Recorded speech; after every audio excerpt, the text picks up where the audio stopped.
Hi friends, tomorrow మనకు parents పైన GST అనేది తగ్గుతుంది.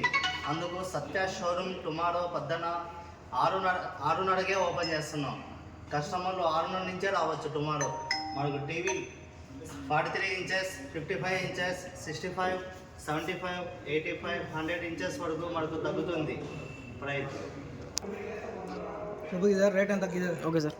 మనకు ఏసీల పైన కూడా జిఎస్టీ తగ్గుతుంది. టుమారో ఏసీలు కావాల్సిన వాళ్ళు కూడా 6:30కి రావచ్చు. పొద్దున్న 6కే ఓపెన్ చేస్తాం. కస్టమర్లకి 6:30 నుంచి ఎంట్రీ అనేది ఉంటుంది. మనకు ఓన్లీ మన సత్య స్టోర్ మాత్రమే ఓపెన్ చేస్తాం ఎర్లీ మార్నింగ్. బయట ఏ షోరూమ్స్ ఉండవు. సత్య ఎందుకంటే అయినా స్పెషల్ కాబట్టి, స్పెషల్ ప్రైజెస్ ఇస్తారు కాబట్టి మనం సత్య షోరూమ్ ఓపెన్ చేస్తాం. 3 స్టార్ పైన తగ్గుతుంది, 5 స్టార్ పైన కూడా తగ్గుతుంది, 2 టన్ ఏసీ మీద కూడా తగ్గుతుంది ప్రైస్. స్టార్ట్. డిష్ వాషర్ మీద కూడా తగ్గుతుంది మనకి జిఎస్టీ అనేది 28 నుంచి 18%. డిష్ వాషర్ కావాల్సిన వాళ్ళు కూడా రేపు పొద్దున్న రావచ్చు 6:30కి, నో ప్రాబ్లం.